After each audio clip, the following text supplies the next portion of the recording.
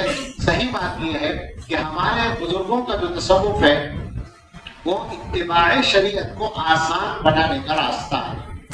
اسی لیے حضرت مولانا علی میاں رحمۃ اللہ علیہ نے کتاب لکھی تھی ربانیہ کا ربانیہ، اردو میں اس کا ترجمہ ہے تزکیہ و احسان یا تصوف و سلوک، یعنی ہمارا جو تصوف ہے وہ ربانیت نہیں ہے، وہ ربانیت، عالم ربانی بنانا ہی مقصود ہے۔ تو اس کو پڑھیں اور اس میں بڑوں کی یعنی قدیم علماء کی کتابیں بھی پڑھیں، امام غزالی اور مجدد الفسانی وغیرہ کی رحمہ اللہ تعالی، اور حضرت اقدس حکیم الامت تھانوی رحمۃ اللہ علیہ کی کتابوں سے تو اس معاملے میں بے نیاز ہو ہی نہیں سکتا آدمی۔ اس کے علاوہ اپنے اور اکابر شیخ الاسلام حضرت مدنی رحمۃ اللہ علیہ کی اور شیخ الحدیث حضرت مولانا زکریا صاحب رحمۃ اللہ علیہ کی تحریرات پڑھیں، اور ہمارے حضرت کی کئی کتابیں ہیں جو اس موضوع پر بہت مفید ہیں، ان کو پڑھیں ضرور۔ اور یہ ایک بات یاد رکھیں کہ خالی پڑھنے کا کام نہیں ہے، یہ آگے محنت کرنے کا کام ہے، اس پر جائیں۔ ایک موضوع ہے پڑھنے کا بہت ضروری موضوع سیرت کے موضوع پر عام طور سے مطالعہ ناقص ہے لوگوں کا، ہم سبھی اس میں شامل ہیں، تو کوشش کریں کہ سیرت پر آپ کتابیں پڑھیں۔ سیرت میں جو عربی میں کتابیں لکھی گئی سیرت کے موضوع پر جو امہات کتب کہلاتی ہیں، سیرت ابن ہشام وغیرہ، ان کو پڑھیں، اور ایک مخصوص انداز کی جو سیرت ہے جو گویا سنت کا بیان ہے، زاد المعاد علامہ ابن قیم، اس کو ضرور پڑھیں۔ اور اس کے علاوہ سیرت کے موضوع پر جو اردو میں کتابیں ہیں ان کو پڑھیں۔ اس میں مناسب یہ ہے کہ سب سے پہلے سیرت المصطفیٰ پڑھ لیں حضرت مولانا ادریس کاندھوی رحمۃ اللہ علیہ کی، اور اس کے بعد اور کتابیں پڑھیں جن میں خاص طور سے سیرت النبی علامہ شبلی اور علامہ سید سلیمان ندوی رحمہ اللہ کی، اور رحمۃ للعالمین قاضی سلیمان منصور پوری رحمۃ اللہ علیہ کی، اور اس کے علاوہ جو بھی اس طرح کے معتبر لوگوں کی لکھی ہوئی کتابیں ہیں ان کو سیرت کے موضوع پر پڑھیں۔ تاریخ کا ایک مستقل موضوع ہے، یعنی تاریخ عالم اور تاریخ اسلام، آپ کو تاریخ سے واقف ہونا چاہیے۔ اس موضوع پر جو بھی کتابیں ملتی ہیں، دستیاب ہیں، عام طور پر وہ پڑھنے کی ہے۔ آج کل ایک نئی کتاب لکھی گئی ہے، کیا نام ہے اس کا؟ تاریخ ملت اسلام، امت مسلمہ، اچھا سب کو پتا ہے اس کو ماشاءاللہ، تو وہ پڑھیں، اور اس کے علاوہ بھی پڑھیں، زیادہ پڑھیں، بہت سارا پڑھیں، 1 لاکھ صفحات تو تاریخ پر پڑھ ہی لیں تو پتہ چل جائے گا کچھ تاریخ کا۔ یہ میں مذاق نہیں کر رہا ہوں، ہر فن پر 1 لاکھ صفحے اگر نہیں پڑھو گے تو مزہ نہیں آئے گا، بصیرت تو نہیں ہوگی۔ تو سیرت اور تاریخ پر بھی مطالعہ کریں۔ بہرحال یہ پڑھنے کی بات ہو گئی، 1-2 باتیں اور کریں، بہت زیادہ ہمت بھی نہیں ہے اور طبیعت بھی نہیں ہے، انشاءاللہ موقع ہوگا پھر بات کریں گے۔ ایک بات یہ کرنی ہے کہ اپنی زندگی کو بنانے کی فکر کریں۔ ہمارے بچوں میں، ہمارے طلباء میں عام طور پر سنجیدگی نہیں پائی جا رہی، جس کی وجہ سے وہ اپنا نقصان کر رہے ہیں۔ نقصان کیا کر رہے ہیں؟ وہی محنت نہیں کر رہے ہیں۔ محنت میں جو رکاوٹ ہے اس زمانے میں، میرا جو تجربہ ہے اس کی روشنی میں، ایک تو موبائل ہے، موبائل کا غلط استعمال ہے۔ اگر آپ اپنے اوپر پابندی لگا لیں، آپ خود لگائیں پابندی، مدرسہ اور ادارہ پابندی لگاتا ہے تو آپ کو گھراں گزرتا ہے، اور آپ کا گویا نفس اس کا مقابلہ کرنے کی کوشش کرتا ہے۔ اس چکر ہی میں کیوں پڑے؟ آپ اپنے مقصد کو سامنے رکھ کر طے کریں۔ کیا آپ یقین کریں گے اس بات کا کہ دنیا کے وہ ممالک جو گویا ہمارے خیال میں مشرک تو ہیں ہی، وہ حقیقت میں بھی ہیں، مشرک ہونے کے علاوہ ہم سمجھتے ہیں کہ ہر برائی ان کے اندر پائی جاتی ہے، یعنی امریکہ اور انگلینڈ جیسے ممالک، ان میں آج کے دور میں ایسے کالج پائے جاتے ہیں، ایسے اسکول پائے جاتے ہیں جہاں موبائل پر پابندی ہے۔ ہمارے مدرسوں میں پابندی لگے تو وہ سختی محسوس ہوتی ہے، اور ماڈرن ملکوں میں اور ان کے اندر پڑھنے والے بچوں پر پابندی ہے موبائل کے استعمال۔ کیوں؟ اس لیے کہ وہ ہم سے زیادہ اس کے نقصانات کو سمجھتے ہیں۔ تو آپ خود پابندی لگا لیں اپنے اوپر، کوئی وقت مقرر کر لیں گھر بات کرنے کا، باقی غیر ضروری باتوں سے پرہیز کریں، تو آپ دیکھیں گے کہ آپ کا وقت بہت بچ جائے گا اچھے کاموں کے لیے۔ میں یہ بات عام طور پر کہتا ہوں کہ ہم لوگ کرنے کے بہت سارے کام نہیں کر پاتے اس لیے کہ نہ کرنے والے بہت سارے کام کرتے ہیں، تو اس میں ہمارا وقت لگ جاتا ہے۔ اس میں سب سے بڑا دخل تو موبائل کا ہے۔ لیکن اسی کے ساتھ ایک دوسری چیز اور ہے، اگر آپ میں سے ہر آدمی عمل کرے تو مزہ آ جائے، ساری ایک ایمانی فوج تیار ہو جائے۔ وہ یہ ہے کہ اپنی زبان پر قابو پائے۔ کیا خیال ہے؟ میں غلط تو نہیں کہہ رہا، سوچ کر بتاؤ کیا زبان ہی سے نقصان نہیں ہو رہا ہے بہت سارا؟ کیا نقصان ہے زبان سے، اس کو ذرا سا واضح کریں۔ ایک تو یہ کہ جب ہم غیر ضروری باتیں کرتے ہیں تو وقت اس میں خراب ہوتا ہے۔ آپ مجھے بتائیں نہ بتائیں، آپ اپنے آپ کو بتائیں، بلکہ اپنے آپ سوچیں کہ آپ کے کمروں میں کیا غیر ضروری بہت ساری باتیں گھنٹوں نہیں ہوتی رہتی ہیں۔ آپ سوچیں کہ وقت کتنا قیمتی ہے اور آپ کیا کر رہے ہیں۔ اس کی وجہ سے آپ میں سے بہت سے لوگوں کی نیند پوری نہیں ہو رہی، عام طور پر یہ ہو رہا ہے۔ آپ کو معلوم ہے کہ زبان کا معاملہ کتنا زیادہ ذمہ داری کا ہے، اور آپ کیا کر رہے ہیں اس پر غور کر لیں۔ کیا میں یہ بھی عرض کروں کہ آپ اپنے کمروں میں آپس میں جب بے تکلف ساتھیوں کے ساتھ ہوتے ہیں تو آپ کی وہ جو گفتگو ہے، ابھی تک تو میں غیر ضروری کہہ رہا تھا، وہ غیر جائز بھی ہوتی ہے، یعنی ناجائز بھی ہوتی ہے، کیا نہیں ہوتی؟ آپ تو علماء ہیں، مجھے بتائیں، کسی آدمی کا عیب اگر معلوم ہے، کسی کا گناہ معلوم ہے، کسی کی برائی معلوم ہے، اس کے پیٹھ پیچھے اس کا تذکرہ کرنا جائز ہے؟ کھلا حرام ہے یا نہیں؟ کیا کہتے ہیں اس کو؟ غیبت۔ اگر سچ میں وہ برائی ہے اور اگر سچ میں نہیں ہے، بدگمانی ہے، تو بہتان بن جائے گا، لیکن کم سے کم غیبت تو ہوتی ہے نا۔ اور کس کس کی ہوتی ہے یہ بھی معلوم ہے آپ کو؟ مجھے کیا معلوم، آپ کو معلوم ہوگا نا، جو کرنے والے ہیں ان کو معلوم ہوگا۔ آپ جب غیبت کرنے پر آتے ہیں تو آپ اپنے ساتھیوں کی بھی غیبت کرتے ہیں، اور آپ اپنے اساتذہ کی بھی غیبت کرتے ہیں، اور آپ اپنی قوم کے بڑے بڑے علماء کی غیبت کرتے ہیں، اور ان سب باتوں کو یہ سمجھ کر کرتے ہیں کہ ہم اچھی بات کر رہے ہیں۔ اس سے گویا اور بڑا نقصان ہے۔ غلطی سمجھ کر غلطی کی جائے تو شاید توبہ کر لے آدمی۔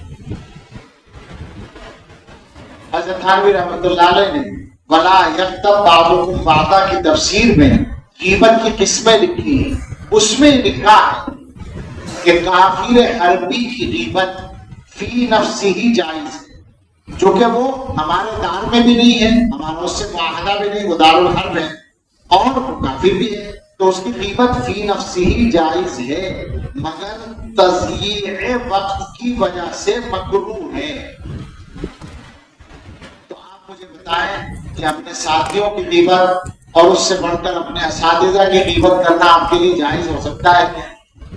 اچھا، دوسرا سوال ایک اور ہے، آپ آزادی کے ساتھ اپنی زبان چلا رہے ہیں، کیا آپ بے خوف ہیں اس بات سے کہ اس کی جزا آپ کو نہیں ملے گی؟ کتنی خطرناک بات ہے۔ آپ لوگوں کی عزت اگر اپنے کمروں میں بیٹھ کر خراب کرنے کی کوشش کر رہے ہیں تو کیا آپ کو اطمینان ہے کہ آپ کی عزت محفوظ رہے گی؟ یہ تو بدلہ ملتا ہے، اچھی طرح یاد رکھیں۔ اللہ کے واسطے میری دل سوزی کے ساتھ اپیل ہے آپ سب سے، میری ساری باتیں بھی اگر بھول جاؤ تو اس بات کو مت بھولنا کہ زبان پہ قابو کر لو، بالکل قابو کر لو، بولنا ہی چھوڑ دو۔ سچی بات تو یہی ہے۔ ہمارے حضرت بتاتے ہیں، چونکہ وہ اسکول یا کالج کے زمانے ہی سے تصوف سے جڑ گئے تھے، تو کالج کے زمانے میں یا یونیورسٹی کے زمانے میں باقاعدہ وہ اس کی پریکٹس کرتے تھے کہ چپ رہنا ہے۔ 3 ساتھی تھے جو ایک کمرے میں رہتے تھے، کھانا ساتھ کھاتے تھے۔ حضرت سناتے ہیں کہ ایک مرتبہ ہم نے یہ معاہدہ کیا کہ 40 دن تک بات نہیں کریں گے تاکہ عادت پڑے کم بولنے کی۔ تو کام تقسیم کر لیے کہ تمہیں کھانا لگانا ہے، تمہیں دسترخوان بچھانا ہے، تمہیں پانی لانا ہے، تمہیں یہ کرنا، کہنا نہ پڑے، بولنا نہ پڑے۔ تو سارے کام ہوتے تھے اور بولتے نہیں تھے۔ 40 دن اس کی مشق کی بات ہے۔ وہی فرماتے ہیں کہ لوگ بولنے میں مزہ محسوس کرتے ہیں تو بولتے رہتے ہیں، اگر چپ رہنے کا مزہ جان لیں تو ایک لفظ بولنا پسند ہے۔ میں اپنے بیانات میں اس پر بولتا ہوں۔ ایک جگہ میں نے بولا تو کچھ نوجوان آئے اور مجھ سے متعلق بھی تھے، ویسے بھی قریب تھے، کہنے لگے کہ آپ اس بارے میں بہت وہ کرتے ہیں لیکن ہم کیا کریں، قیمت تو چھوٹتی نہیں، کیسے چھوڑ دو؟ میں نے کہا بولنا چھوڑ دو، میں نے کہا بولنا چھوڑ دو۔ تو فوراً بولے بغیر تو کام نہیں چلتا۔ میں نے کہا مجھے بھی پتا ہے، یہی کہلوانا تھا۔ اب جواب یہ ہے کہ جب کام نہ چلے تب بولو۔ یہ آپ کو سنا رہا ہوں، آپ سے کہہ رہا ہوں کہ اسی وقت بولو جب بولنا ناگزیر ہو۔ بولے بغیر کام نہ چلے تب بولو، ورنہ چپ رہو۔ پھر دیکھو علم کس طرح آتا ہے تمہارے پاس۔ ایک نصیحت اور کرتا ہوں سارے مولویوں کو، مولوی بیٹھے ہیں سامنے، حسد سے بچو، حاسد مت بنو۔ یہ بھی اور پہلے والی بھی، غیبت اور حسد، یہ دونوں سچی بات یہ ہے کہ ہر طبقے میں پائی جاتی ہے، مگر کہے بغیر چارہ نہیں ہے کہ شاید ہمارے اندر زیادہ پائی جائے۔ کیا مصیبت ہے آپ؟ کیا ہم لوگوں کا اللہ پر ایمان نہیں ہے؟ اللہ تعالیٰ اگر کسی بندے کو کوئی نعمت دیتے ہیں تو ہماری جیب سے کیا جاتا ہے، ہم سے مل کر تو نہیں دیتے۔ اللہ نے کسی کو عزت دی، ہمیں حسد ہو رہا۔ اللہ نے کسی کو مال دیا، ہمیں حسد ہو رہا۔ مولویوں کو مال پہ اتنا حسد نہیں ہوتا، عزت پہ زیادہ ہوتا ہے۔ ان کو حب جاہ زیادہ، انہیں مرتبہ چاہیے، عزت چاہیے۔ تو سارے مولوی سن لو کان کھول کر، طلبا سے میں کہہ رہا ہوں اور جو بھی سنے اس سے کہتا ہوں کہ عزت بھی اگر چاہیے تو دوسروں کی عزت کی حفاظت کرنا سیکھو اور حسد کرنا چھوڑو۔ ہم قسم کھا کر آپ سے کہتے ہیں اگر حسد چھوڑ دو گے اللہ تعالیٰ عزت دے دے۔ مدرسوں کے اندر پڑھاؤ گے، بالکل حسد مت کرنا۔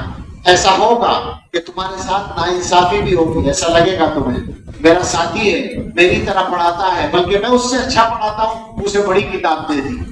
سب سے بڑا مسئلہ ہوتا ہے یہ مدرسوں کا۔ کوئی بات نہیں، پریشان مت ہو، عزت تمہیں ملے گی اگر تم حسد نہیں کرو۔ ایک مثال یاد آ گئی، حضرت مولانا، ویسے سارے اکابر اس کی مثال ہے، بڑے بڑے، لیکن ایک مثال قریب کی جس کو ہم نے دیکھا ہے، حضرت مولانا مفتی محمود حسن گنگوہی رحمۃ اللہ علیہ۔ میں ابھی کانپور گیا تھا، جمعرات کو گیا تھا، تو وہی مدرسہ تھا جس میں مفتی صاحب نے پڑھایا اور وہیں سے یہاں آئے تھے دیوبند۔ تو وہاں بھی میں نے یہ بات ذکر کی، چونکہ علماء ہی مخاطب تھے بن کے اساتذہ تھے۔ تو مفتی صاحب نے وہاں یہ قانون بنوایا تھا کہ بڑے اساتذہ چھوٹی کتابیں بھی پڑھائیں۔ چنانچہ حضرت بخاری بھی پڑھاتے تھے اور حمد باری بھی پڑھاتے تھے، تاکہ یہ مسئلہ ختم ہو جائے کہ کس کو کتاب چھوٹی ملی کس کو بڑی ملی۔ اور ان کا یہ مزاج تھا کہ دیوبند آ گئے تھے، دیوبند جب وہ آئے تو صدر مفتی بن کر آئے تھے، اور دارالعلوم میں عام طور پر دارالفتہ کے جو حضرات ہیں وہ درسیات نہیں پڑھاتے ہیں، لیکن حضرت مولانا سید فخر الدین صاحب رحمۃ اللہ علیہ اس وقت شیخ الحدیث تھے، صدر مدرس بھی ہو گئے تھے، تو انہوں نے بخاری شریف جلد ثانی حضرت مفتی صاحب کو دے دی پڑھانے کے لیے کہ میں کمزور ہو گیا ہوں، اب ایک جلد آپ پڑھا لیا گیا۔ تو مفتی صاحب ان کے زمانے میں پڑھانے لگے۔ ان کی جیسے ہی وفات ہوئی حضرت مولانا فخر الدین صاحب، تو اس دارالعلوم ہی میں بیٹھا ہوں، یہاں اختلاف سا ہوا علماء میں اور لوگوں میں کہ صاحب کون بخاری پڑھائے، کون شیخ الحدیث بنے۔ وہ چند مہینے ایسے گزرے، سب لوگ یہ سوچ رہے تھے کہ تو مفتی محمود صاحب کو ملنی چاہیے جلد اول، ثانی پہلے سے پڑھاتے ہیں۔ مفتی صاحب نے یہ کیا کہ ثانی پڑھانا بھی چھوڑ دیا، کہنے کو اب دونوں جلدوں کا انتظام کرو، یہ تھا ان کا نزاع سے بچنا ہے، ثانی بھی چھوڑ دو، انہوں نے نہیں پڑھا۔ چند سال حضرت مولانا شریف صاحب، شریف الحسن صاحب دیوبندی رحمۃ اللہ علیہ شیخ الحدیث رہے، پھر حضرت مولانا نصیر احمد خان صاحب رحمۃ اللہ علیہ شیخ الحدیث ہو گئے، اور بخاری ثانی دوسرے لوگ پڑھاتے رہے، مفتی صاحب نے نہیں پڑھائے۔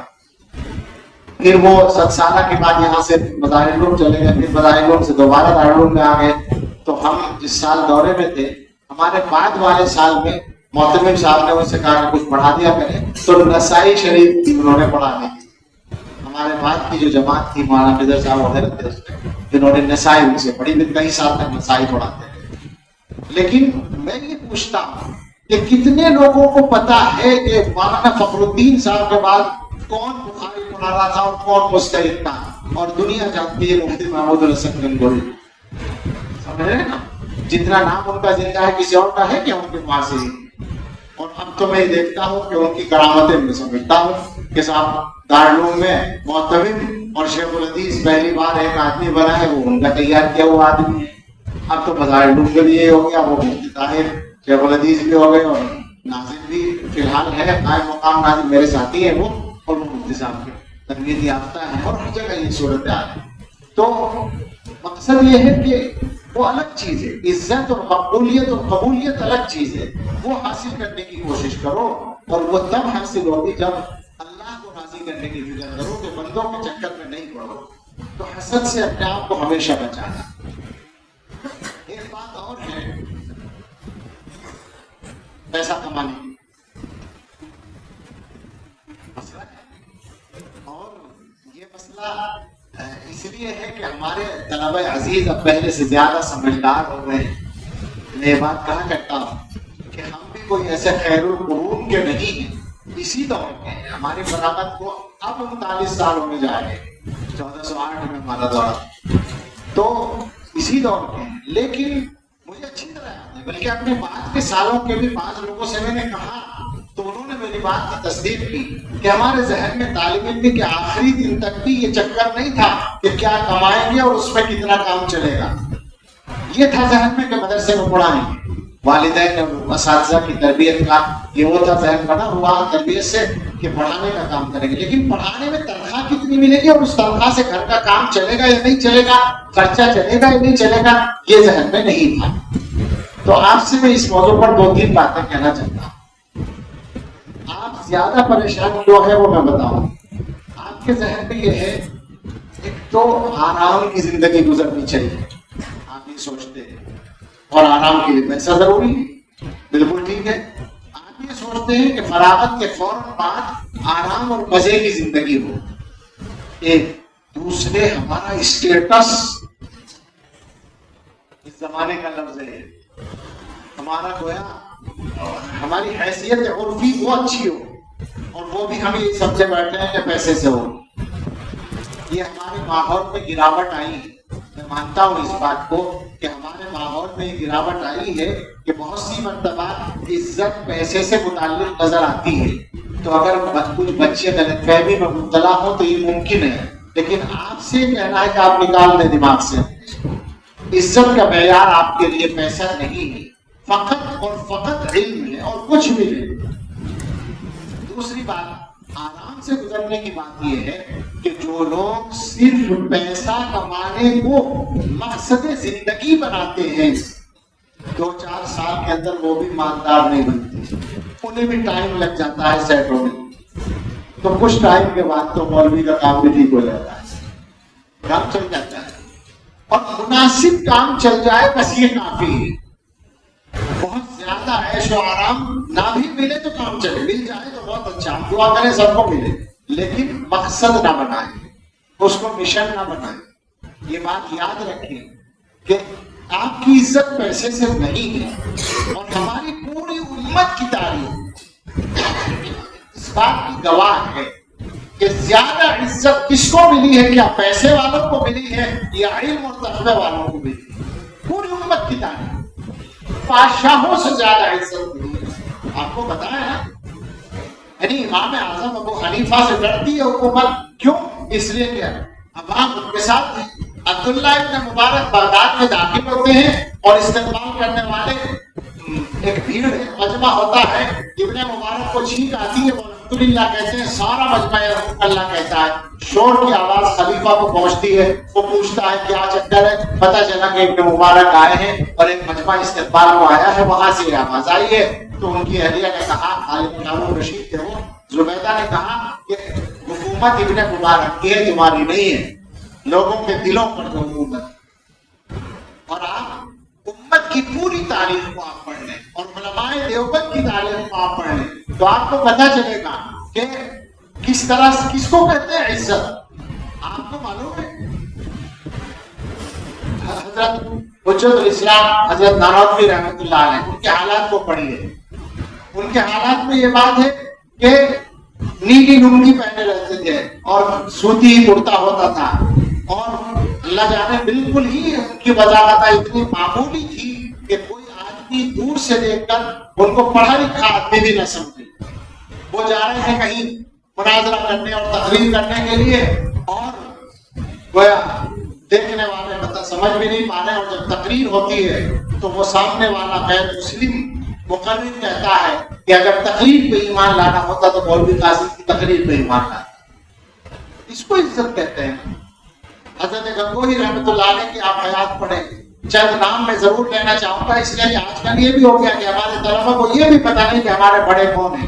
حقیقت یہ ہے کہ جو دارالعلوم ہے، اس دارالعلوم میں 100 یا 1000 کچھ بھی آپ تعداد میں شمار بھی کرا سکتا ہوں، نام بھی لے سکتا ہوں، لیکن اگر میں 100 کے لفظ پر رکوں تو احتیاط زیادہ ہوگی۔ کم سے کم 100 آدمی تو ایسے تیار کیے ہیں جن میں سے دوسرے اداروں کے پاس ایک ایک دو دو آدمیوں کی نظیر ہے تو وہ ان کے لیے کافی ہو رہی ہے پوری تاریخ۔ میں سچ کہتا ہوں 100 سے زیادہ دارالعلوم کے ابنا ایسے ہیں کہ ان کی مثالیں دوسرے اداروں میں 1 یا 2 یا 3 ہیں تو وہ پوری تاریخ فخر کرنے کے لیے ان کی کافی ہے۔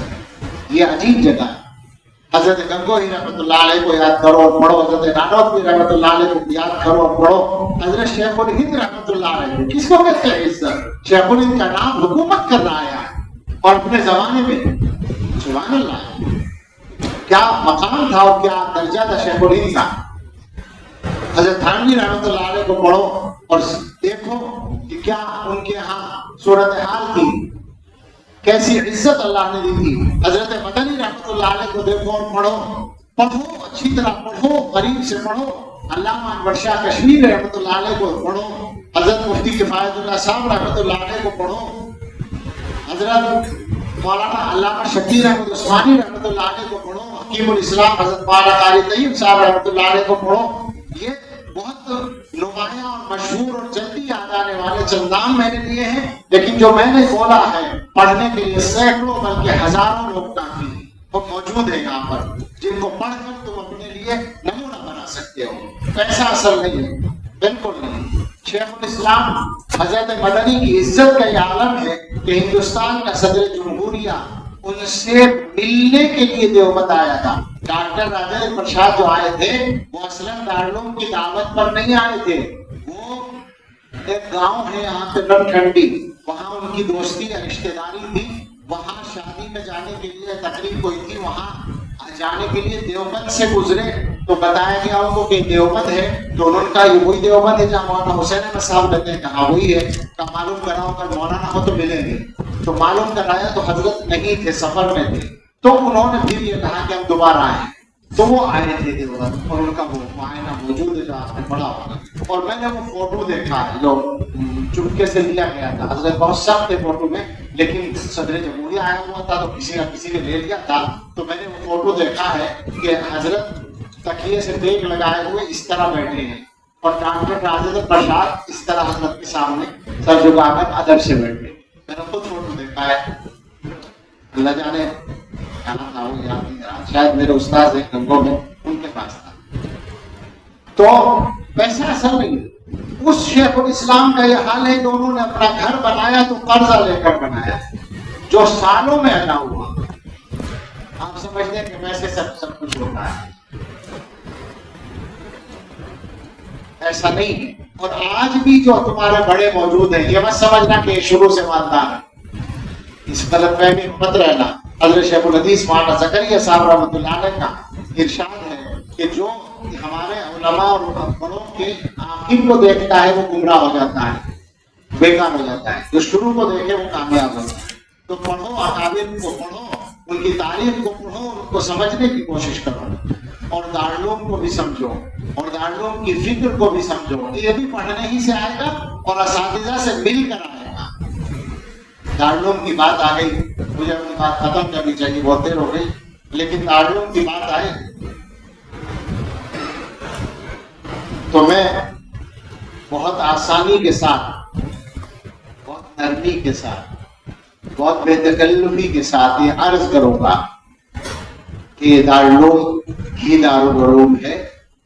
میں کسی سے مقابلہ نہیں کر رہا، مگر جو باتیں الٹی سیدھی کہی جاتی ہیں ان کو میں یہ میسج دینا چاہتا ہوں کہ وہ یہ باتیں کرنا چھوڑ دیں۔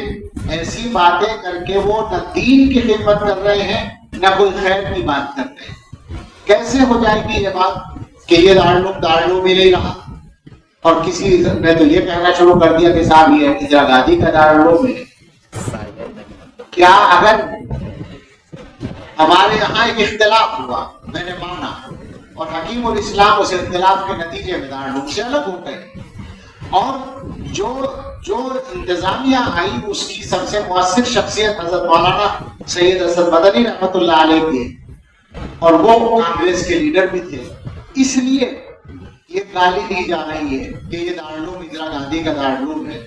ہمیں کوئی بتائے کہ اس تبدیلی انتظامیہ کے بعد اکابر دیوبند، علماء دیوبند اور تاریخ دیوبند اور فکر دیوبند کی پوری حفاظت تمام شکلوں کے ساتھ کس نے کی؟ اور یہ میں سنی سنائی نہیں کہتا، مجھے یہ حق ہے کہنے کا کہ میں نے یہ سارا زمانہ دیکھا ہے۔ جب یہ تبدیلی ہوئی ہے تو میں یہاں نہیں پڑھتا تھا، میں گنگوں میں پڑھتا تھا، مگر میرے والد رحمۃ اللہ علیہ چونکہ دارالعلوم کے فاضل اور تمام افراد سے متعلق تھے تو ان کے پاس ہر چیز تحریری پہنچتی تھی، تو وہ ساری تحریریں میں نے پڑھی ہیں اور ماحول کو پورا قریب سے دیکھا ہے۔ اور پھر چند سال کے بعد تو ہم یہاں آئی گئے اور ہم دیکھ رہے ہیں 40 سال سے کم دارالعلوم، تو ہم اطمینان سے یہ بات کہتے ہیں کہ صحیح معنی میں فکر دیوبند، ظاہر ہے کہ مدرسے کا مسئلہ نہیں، مگر مدرسے کی حد تک بھی تعلیم کے معیار کی بات بھی اگر کریں گے، ضابطوں کی بات بھی اگر کریں گے، تو کون سا ادارہ ہے جس نے حفاظت کی ہے؟ اور فکر کے اعتبار سے بتائے کوئی کہ کس نے حفاظت کی ہے، کون ذمہ داری لیتا ہے، اور کون دوسروں کی مخالفتیں جھیلتا ہے؟ لیکن لوگ کرتے ہیں غیر سنجیدہ باتیں۔ ہمارا پیغام تو یہ ہے کہ دیوبند میں اگر اختلاف ہوا اور دو ادارے بن گئے تو یہ دونوں حقیقت میں ایک ہی ہے، ان کا سرچشمہ ہے۔ ان کی فکر ہے، اور اگر کچھ لوگ یہ سوچ رہے ہوں کہ ایسی باتیں کر کے وہ کچھ فائدہ اٹھا سکتے ہیں، تو میں نے ایک دن کہا تھا کہ مجھے اطمینان ہے کہ وقت دارالعلوم کے ذمہ داران ایسے بیوقوف نہیں ہے کہ وہ ان کی باتوں میں آ جائیں، ان کے باطل کی تائید کر کے یہ نہیں ہو سکتا، لیکن اس خاص مضمون یا مفہوم سے قطع نظر کر کے بھی میں کہتا ہوں کہ دارالعلوم کی حقیقت اور اہمیت کو آپ لوگ سمجھیں۔ اور یہ میں ملازمت کا حق نہیں ادا کرتا، صاف کہتا ہوں، میں الحمدللہ یہ بات دارالعلوم کی دارالحدیث میں بیٹھ کر کہتا ہوں، میری کوئی حیثیت نہیں، بہت چھوٹا ہوں میں، لیکن میں یہ بات اطمینان سے کہہ سکتا ہوں کہ میں وہی کہتا ہوں جو صحیح سمجھتا ہوں۔ میری عادت ہے یہ، میں زیادہ بس دعوے نہیں کرتا، میں زیادہ لہجے وہجے نہیں دکھاتا، میں زیادہ تعریف واریف کچھ نہیں کرتا، مگر یہ قسم کھا کر کہتا ہوں، نہ میں نے کبھی چاپلوسی کی ہے اور نہ کسی دباؤ میں کبھی کوئی بات نہیں ہے۔ میں حق بات کو جانتا ہوں وہ کہتا ہوں، اور مشاہدے کی بنیاد پر آپ سے کہتا ہوں، دارالعلوم کو سمجھیں۔ اور یہ ساری بات کرنے کا مقصد بھی یہ ہے یہ نہیں ہے کہ دارالعلوم کے کسی فائدے کے لیے بات کی جا رہی ہے، یہ نہیں ہے. وہ تو اللہ تعالیٰ اداروں کو چلاتا ہے، اور جب تک اللہ کو دارالعلوم سے کام لینا ہے وہ کام لیتا رہے گا. جب اللہ تعالیٰ کا ارادہ بدل جائے گا دنیا کی کوئی طاقت بھی نہیں چلا پائے گی. یہ پکی بات ہے. آج کا فائدہ اصل مسئلہ یہ ہے کہ آپ صحیح راستے پر قائم رہیں اور صحیح فکر سے جڑے رہیں. اس وقت میں چونکہ آزادی کا زمانہ چل رہا ہے، اور یہ واقعہ ہے کہ وہ پتہ نہیں مجھے بولنا چاہیے تھی، وہ بات یا وہ روک جو ہونا چاہیے تھا، جس کی ضرورت تھی، جس سے ڈر کر لوگ غلط بات کرتے ہوئے رکا کرتے تھے، وہ فی الحال نہیں چل رہا ہے. اس کی وجہ سے یہ آزادیاں نظر آ رہی ادھر اور ادھر. لیکن یہ بات یاد رکھیں کہ غلط نظریات زیادہ دیر نہیں چلا کرتے، اور اگر کوئی چلانے کی کوشش کرتا ہے وہ الگ فرقہ بن جاتا ہے. یہ اچھی طرح سمجھ لیں، وہ سارے لوگ سمجھ لیں جو ہمارے اکابر کے راستے سے ہٹنے کی کوشش کر رہے ہیں، جو اپنے آپ کو مجتہد سمجھ رہے ہیں. آج کا زمانہ عجیب زمانہ ہے. ہمارے اکابر نے مودودی صاحب کی تردید اس لیے کی تھی کہ انہوں نے یہ دعویٰ کیا تھا کہ بیچ کی صدیوں میں دین کی صحیح شکل محفوظ نہیں رہی، پردہ پڑ گیا تھا 1200 سال صحابہ کے بعد، لہٰذا ہم اس کو لے کر آ رہے ہیں. آج صورتحال یہ ہے کہ یہ دعویٰ بھی نہ ہو تو التزاماً یہی کر رہے ہیں لوگ. بات ایسی ہی کر رہے ہیں کہ جیسے صحابہ کی بات کو انہوں نے سمجھا ہو اور بیچ کے لوگوں نے نہ سمجھا ہو. میرا خیال ہے کہ تم لوگ سمجھ رہے ہو میں بول رہا ہوں. آج ایک یہ بھی چل رہا ہے کہ صحابہ کے واقعات سنائیے، اکابر کیا کرتے ہیں. اس کا مطلب یہ کہ صحابہ کے بعد وہ ہے یہود و نصارہ ہو گئے جس امت میں. کوئی بات ہے بھلائی، تم جانتے ہو صحابہ کو، تمہارے اندر صلاحیت ہے صحابہ کے واقعات سے مسائل کا استعمال کرنے کی. صحابہ کا اس وقت کس طرح سے عمل میں لایا جاتا ہے یہ تو اکابر سے ہی پتہ چلے گا نا. یہ جان بوجھ کر کرتے ہیں تاکہ آزادی کا موقع مل جائے. اگر یہ پابندی لگائی جائے کہ بھئی اپنے بڑوں کے راستے پر ہو تو پابند ہونا پڑتا ہے، اور اگر بڑوں کی چھٹی کر دی جائے، صحابہ کی طرف چھلانگ لگا دی جائے تو پھر آزادی کا موقع مل جاتا ہے، دعوے کرنے کا موقع مل جاتا ہے، اور پھر رسول اللہ صلی اللہ علیہ وسلم تک بات پہنچ جاتی ہے. یہ گمراہی کے راستے ہیں. ٹھیک ہونا پڑے گا، ٹھیک ہونا پڑے گا، ورنہ الگ فرقے بن جائیں گے. ہو سکتا ہے کچھ دنوں کے لیے اپنے آپ کو پریشانی میں محسوس کریں، لیکن اس امت کے مزاج اور خمیر میں یہ بات اللہ نے رکھی ہے کہ خیر غالب رہتی ہے، انشاءاللہ غالب رہے. آپ سے کہنا یہ ہے کہ آپ ان باتوں کو سمجھیں، آپ ادھر ادھر کی سنی سنائی میں چکر میں نہ پڑیں، سوشل میڈیا سے علم حاصل نہ کریں. اچھی طرح سمجھ لیں اس بات کو. ایسا نہیں، کتابیں پڑھیں، اپنے علماء کی کتابیں پڑھیں، اپنے اکابر کی کتابیں پڑھیں، اور فکر دیوبند پر جو کتابیں لکھی گئی ہیں ان کو پڑھیں. میں بات بہت لمبی ہو گئی، کوشش کروں گا کہ اس مضمون کو تحریری شکل میں کہیں کر دوں کہ جیسے میں نے کہا کہ کچھ کتابیں پڑھنے کی ضرورت ہے، اسی طرح ایک مضمون یہ ہوتا ہے کہ کچھ مصنفین کو پڑھنے کی ضرورت ہے. وہ انشاءاللہ کسی اور موقع سے ہم عرض کر دیں گے. آپ سے یہ کہنا ہے کہ آپ اپنے لیے صحیح راستے کی استقامت اللہ سے مانگیے اور اس کے لیے محنت کیجیے. اور بات چھڑی تھی پیسہ کمانے کی، مدرسوں میں جاؤ گے تنخواہ بہت کم ملے گی، معلوم ہے ہمیں، اور شکایت ہے، بالکل صفائی سے یہ بات ہے. اب وقت کا یہ بھی تقاضا ہے کہ ہمارے مدارس تنخواہ بہتر کریں. اللہ انتظام کرے گا انشاءاللہ. آپ سے میں نے کہا ہے کہ آپ سے کہنے کی یہ بھی وجہ ہے کہ خطرہ یہ ہے کہ آپ میں سے بھی کچھ لوگ معتمد بن سکتے ہیں. معتمد بننے کے خطرے سے دو چار ہیں، تو اگر بن گئے معتمد تو کیا ہوگا. میں کبھی کبھی سوچتا ہوں کہ میں چونکہ کبھی بھی معتمد یا منتظم نہیں رہا، گزرنے سے محض رہا، تو ہو سکتا ہے کہ میری بات وہ لوگ یہ بھی سوچ کر وہ کریں کہ صاحب اسے کیا پتا اتنا مشکل ہوتا ہے انتظام کرنا. لیکن ٹھیک ہے، مجھے پتا ہو یا نہ پتا ہو، مگر مجھے ایک بات کا ضرور پتا ہے، اور وہ یہ ہے کہ اللہ انتظام کرنے والا. دین کی عظمت کو باقی رکھنا بھی ضروری ہے. اور آج کے زمانے میں جو مشکلات آ گئی ہیں، آسان نہیں رہا ہے. اس طبقے کو مدارس کے ساتھ جوڑے رکھنا بھی ضروری ہے، تو کوشش ہونی چاہیے کہ تنخواہیں صحیح ہو۔ لیکن آپ میں جو لوگ بھی مدارس میں خدمت کر سکتے ہو، کوشش یہ کریں کہ وہ یہ خدمت ضرور انجام دیں اپنے روزگار کے لیے۔ اگر آپ میں صلاحیت ہے تجارت کرنے کی، تجارت کی صلاحیت سب میں نہیں ہوتی۔ مثلا میں اپنے بارے میں بتاؤں کہ میرے کئی سو میٹر سے بھی گزری نہیں تجارت کی صلاحیت، مجھے ایک پیسے کی تجارت کرنا آتا ہی نہیں، سمجھ ہی نہیں آتا کہ کیسے ہوتی ہے تجارت۔ اور میں بہت سارے نوعمر لوگوں کو دیکھتا ہوں، وہ جلدی بھی پیسہ کما لیتے ہیں۔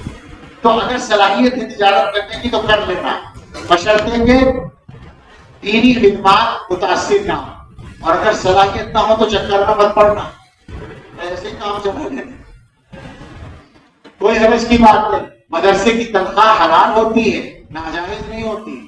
مسجد کی تنخواہ حلال ہوتی ہے، ناجائز نہیں ہوتی، مشتبہ نہیں ہوتی۔ دینی خدمات کا معاوضہ کوئی مشتبہ مال نہیں ہے، بکواس ہے جو یہ کہتا ہے کہ یہ جائز نہیں۔ جہالت کی بات بالکل درست ہے، اور حقیقت یہ ہے کہ کسی کا احسان نہیں ہے، اللہ کا احسان ہے بس، اور کسی کا بھی احسان نہیں۔ تو مدرسے میں خدمت انجام دو، اور روزگار کے لیے جو بہتر سے بہتر کر سکو وہ کرو، مگر یہ بات یاد رکھنا کہ مال مقصد نہیں ہے، اور یہ بات یاد رکھنا کہ رزق و مقصود مقرر ہے، کوئی مل کے رہے گا۔ حلال طریقے پر لینا، میں نے ایک دن اور کہا تھا، شریعت کے خلاف نہ ہو اور غیرت کے خلاف نہ ہو، علمی غیرت کے خلاف نہ ہو اور شریعت کے خلاف نہ ہو، جتنا آئے لے لو، ہدیہ ملتا ہے لو، مگر ذلت کے ساتھ نہیں، شریعت کے خلاف نہیں، بس یہ شرط، مقصد مت بناؤ اس کو، مال مقصد نہیں ہے، وہ جتنا اللہ کی طرف سے مقرر ہے وہ مل کر ضرور رہے گا، وہ نہیں جائے گا کہیں۔ منتشر کچھ باتیں ہو گئی، میرے ذہن میں بعض باتیں اور بھی تھی، مگر طبیعت خراب تھی، میں لکھ نہیں پایا، اس لیے انہیں باتوں کا اتفاق کرتا ہوں۔ اللہ تعالیٰ ہم سبھی کو اپنی منزلات میں چلنے کی توفیق عطا فرمائے۔ اللہ آپ سے ہر شخص کا مستقبل روشن فرمائے۔ آمین۔ وآخر دعوانا الحمدللہ۔